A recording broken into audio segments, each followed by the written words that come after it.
BJP के इतिहास में पहली बार सीईसी की मीटिंग के बावजूद प्रत्याशियों की सूची जारी नहीं की गई है। हरियाणा विधानसभा चुनाव को लेकर सीईसी की बैठक 3 दिन पहले हुई थी, लेकिन अभी तक पहली सूची को हरी झंडी का इंतजार है। आखिर बीजेपी में किस बात का झगड़ा है, आखिर बीजेपी में किस बात का विवाद है और किन कारणों से ये पहली सूची रोकी गई है, इन कारणों को जानने के लिए आप इस खरी खरी खबर को जरूर देखिए।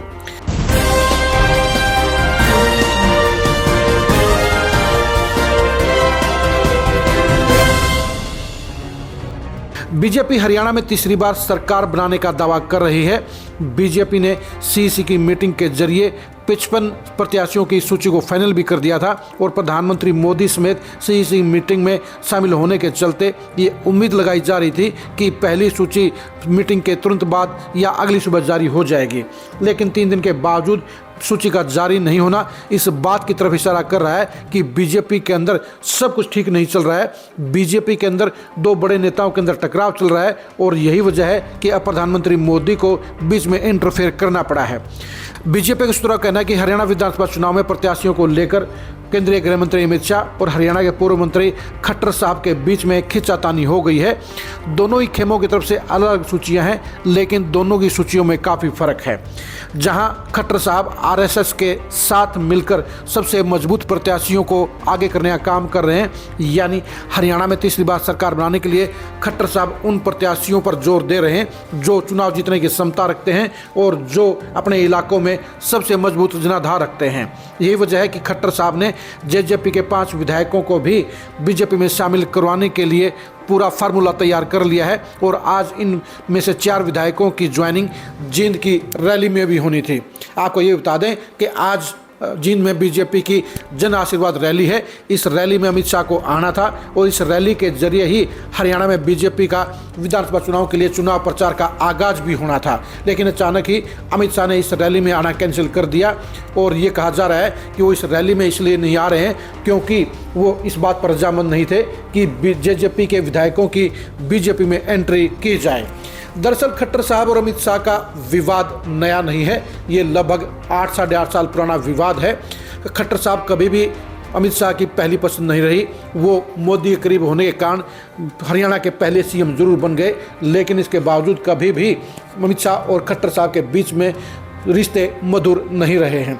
अमित शाह और खट्टर साहब की जगह अपने दूसरे किसी खास नेता को सीएम बनाना चाहते थे, लेकिन प्रधानमंत्री मोदी के समर्थन और आशीर्वाद से खट्टर साहब 9.5 साल तक मुख्यमंत्री रहे।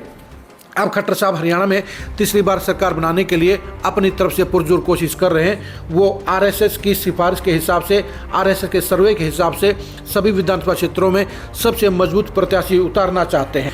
खट्टर साहब की सूची और संघ की सूची दोनों में लगभग 99% एकरूपता है, क्योंकि दोनों ने उन प्रत्याशियों का सिलेक्शन किया है जो चुनाव जीतने की क्षमता रखते हैं और इसलिए जेजेपी के 5 विधायकों को बीजेपी में ज्वाइनिंग कराने की प्लानिंग आज की रखी गई थी। आपको ये भी बता दें कि जेजेपी के इन सभी 5 विधायकों की ज्वाइनिंग लोकसभा चुनाव से पूर्व होनी थी, क्योंकि उस समय भी खट्टर साहब को लगता था कि बीजेपी के अंदर अगर जेजेपी के 5 विधायक और 3 से 4 निर्दलीय विधायक शामिल होते हैं तो बीजेपी के पक्ष में माहौल बनेगा। लेकिन अमित शाह के खेमे की तरफ से उस चीज़ को विटो कर दिया गया और ये कहा गया कि जेजेपी को भी कमज़ोर नहीं करना है, कमज़ोर करेंगे तो उसका फ़ायदा कांग्रेस को होगा। लेकिन उस समय भी खट्टर साहब इस फैसले से सहमत नहीं थे। उनको लगता था कि अगर ये विधायक बीजेपी में शामिल हो जाएंगे तो फिर 2 से 3 लोकसभा सीटों के परिणाम पर और माहौल पर असर पड़ सकता था, लेकिन उनकी सिफारिश को विटो कर दिया गया, जिसका बीजेपी को लोकसभा चुनाव में नुकसान भी हुआ। लेकिन अब विधानसभा चुनाव में एक बार फिर से अमित शाह और खट्टर साहब के बीच में टकराव बड़ा हो गया है। अमित शाह की सूची के अंदर कुछ ऐसे नाम भी शामिल हैं जो वर्तमान विधायक और मंत्री हैं या 2019 के प्रत्याशी हैं। उनके इस चुनाव में जीतने की गुंजाइश बेहद कम है, लेकिन इसके बावजूद उनकी सिफारिश की जा रही है, जिससे खट्टर साहब सहमत नहीं हैं। यही वजह रही सीईसी की मीटिंग में फाइनल सूची होने के बजाय उसके ऊपर रोक लगा दी गई और मोदी साहब ने पूरी सूची को नए सिरे से बनाने के आदेश जारी कर दिए। अमित शाह और खट्टर साहब के बीच में अगर कोई समझौता करवा सकता है, दोनों के बीच में विवाद को हल करवा सकता है, तो वो सिर्फ प्रधानमंत्री मोदी ही हैं। प्रधानमंत्री मोदी ने भी हरियाणा में तीसरी बार सरकार बनाने के लिए सिर्फ मेरिट के आधार पर ही सूची बनाने के निर्देश दिए हैं और ये कहा है कि चुनाव जीतने वाले लोगों को टिकट मिलनी चाहिए। सीसी की मीटिंग में 55 प्रत्याशियों को हरी झंडी देने के लिए नाम फाइनल किए गए थे, लेकिन उस सूची के 1 दर्जन से ज़्यादा नामों के ऊपर खुद मोदी साहब को भी एतराज़ था, इसलिए उस लिस्ट को कैंसिल कर दिया गया और सीसी को अब दोबारा से इन नामों पर विचार करना होगा। हो सकता है कि सीसी कल की मीटिंग के अंदर हरियाणा को लेकर पहली सूची को फाइनल रूप दे दिया जाए। अगर पहली सूची छोटी आएगी तो उसमें 20 से 30 नाम हो सकते हैं जिनके ऊपर कोई विवाद नहीं है। अगर 55 लोगों की या 50 लोगों की लिस्ट आएगी तो वो कल की सीसी की मीटिंग के बाद ही आ पाएगी। अब देखने की बात यही है कि अमित शाह और खट्टर साहब के बीच में चल रहे इस विवाद से, इस टकराव से बीजेपी कैसे निकलती है। जाहिर सी बात है, इन दोनों बड़े नेताओं के टकराव के चलते बीजेपी के हरियाणा के इलेक्शन पर नेगेटिव असर हो सकता है, माहौल बिगड़ सकता है और बीजेपी के अंदर अनुशासन खराब हो सकता है। पहली बार बीजेपी की टिकटों की घोषणा से पहले ही विरोध होने शुरू हो गए हैं। जिस तरह से रतिया और गोहाना के अंदर संभावित प्रत्याशियों का विरोध किया गया, पुतले फूके गए, उस तरह कभी हरियाणा में बीजेपी के अंदर माहौल नहीं देखा गया है। यानी अमित शाह और खट्टर साहब के बीच में चल रही खींचातानी का असर हरियाणा की बीजेपी की इस सत्ता की मुहिम पर भारी पड़ सकता है, उससे नुकसान हो सकता है। अब देखने की बात यह है कि मोदी साहब इन दोनों नेताओं के बीच में कैसे सुलह कराते हैं और किस तरह से मेरिट के आधार पर सबसे बेहतर प्रत्याशियों का चयन कराते हैं।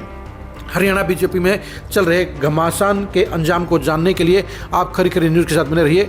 हरियाणा बीजेपी की पहली सूची के प्रत्याशियों के दमखम को जांचने के लिए भी आप खरी खरी न्यूज़ के साथ बने रहिए। हरियाणा विधानसभा चुनाव में खट्टर साहब और अमित शाह के बीच होने वाले टकराव के असर को जानने के लिए भी आप खरी खरी न्यूज़ के साथ बने रहिए।